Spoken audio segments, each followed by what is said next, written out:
Good afternoon, guys. Just a very quick one today regarding my new crash helmet that I have received. So this was purchased from Demon Tweaks. I'm a member of their pole position sponsorship program. This sort of gives you access to a number of different benefits, but also a small discount for showing sponsorship, showing their decal on your car. So I chose Demon Tweaks. I've had good experience with them in the past.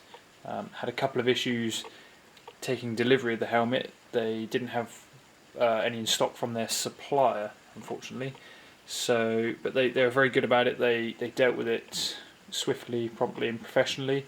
And yeah, we're now in possession of a new Bell helmet, and also this helmet bag, which is padded on the inside, and it's also got space underneath for my hands device. So I'm going to go ahead and just show you around it very quickly. So inside the bag you've got a very soft padded case. You've obviously got the helmet sleeve that the helmet comes in. So because it's a bit tricky with the camera as well, I'm going to be cutting and changing between the camera. So yeah, we'll just go ahead, open it up and show you what it's all about.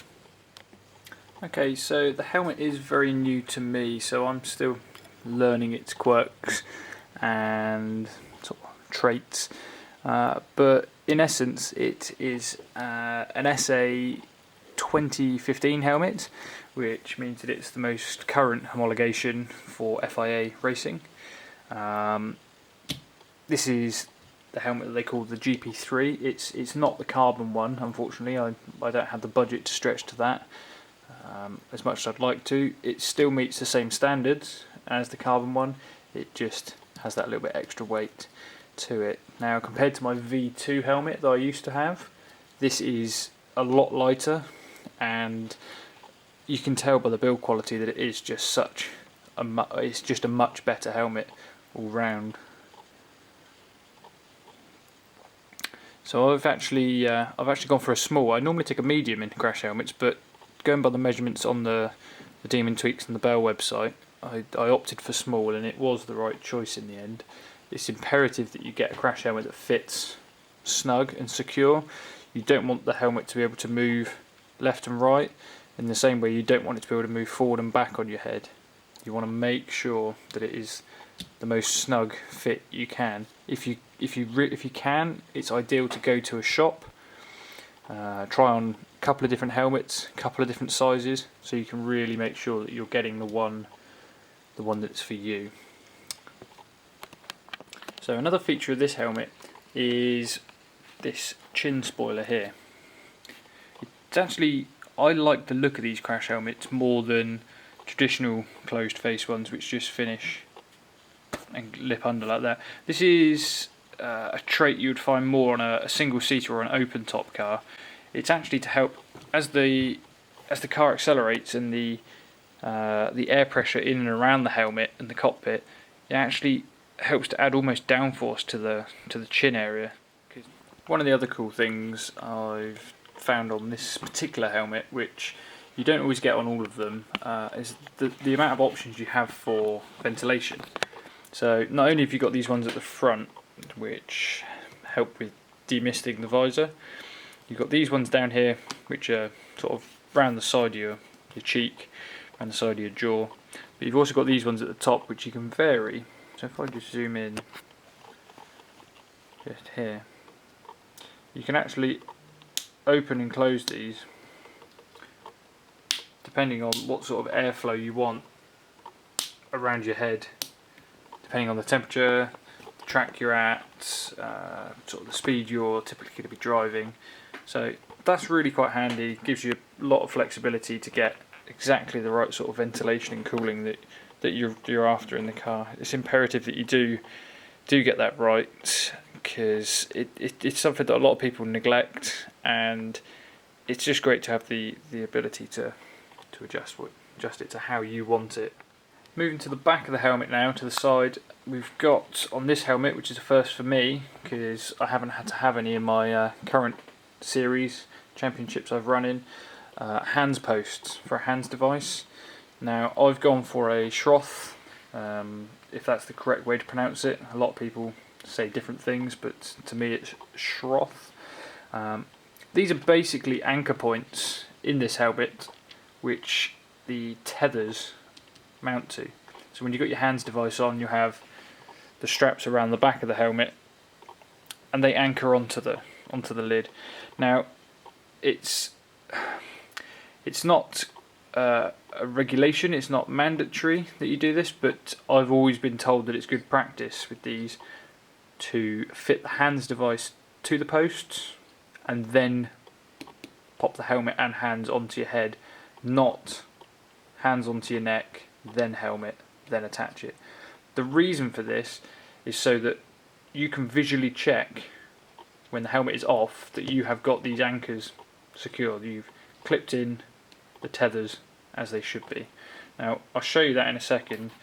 You'll see what I mean, and it's actually quite tricky to do it sometimes, even on a desk like this. So doing it while it's on your head and you can't see, you can't cross-check it, it just gives you that peace of mind. If you do it beforehand, you know it's fine and you know it's good to go. Well, here it is, guys, my very first hands device. Now unfortunately my budget couldn't stretch to a brand new SCHROTH hands.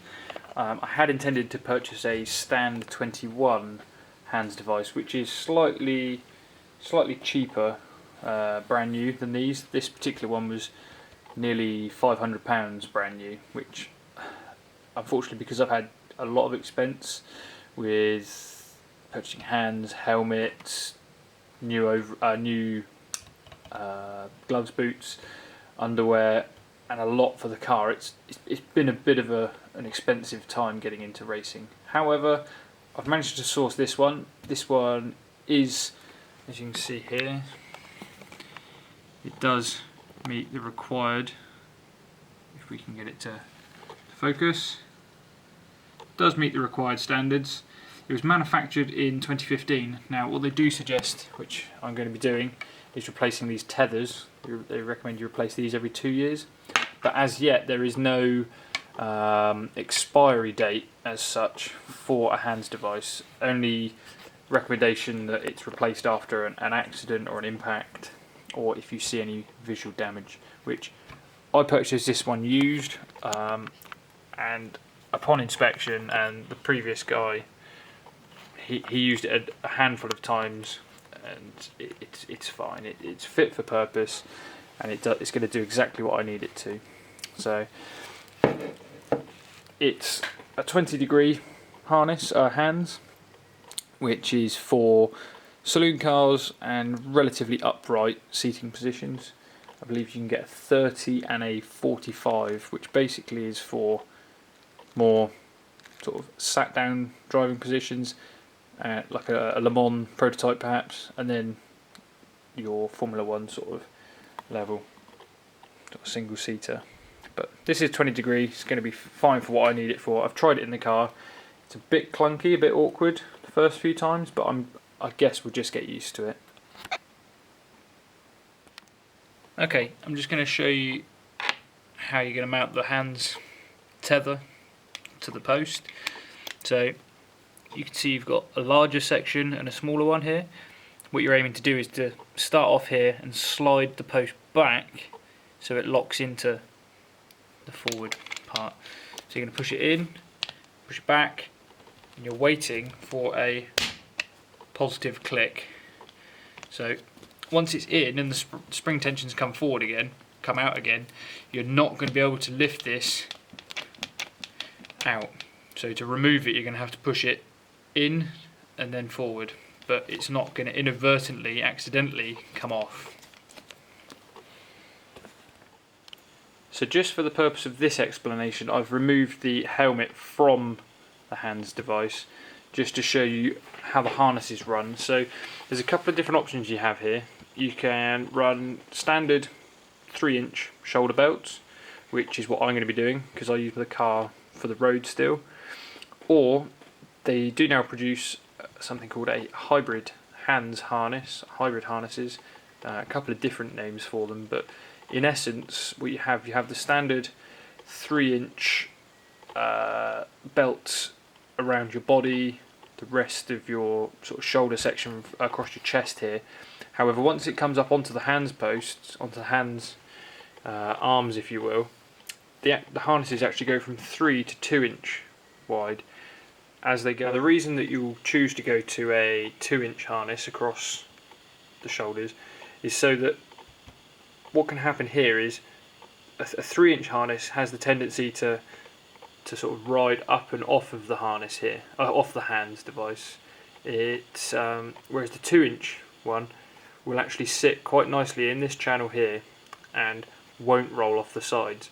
Now what SCHROTH have done in this case, they've actually added something which they call, I believe, side wings. So these yellow things here, there's I believe it was T15 or T30 Torx bit to remove them. And what they do is they help retain the as I say, I'm running a 3-inch harness. They help retain the harness in this groove. If you imagine the harness is coming over your shoulder like this, what can happen is the harness will want to move over the side or not sit fully in here.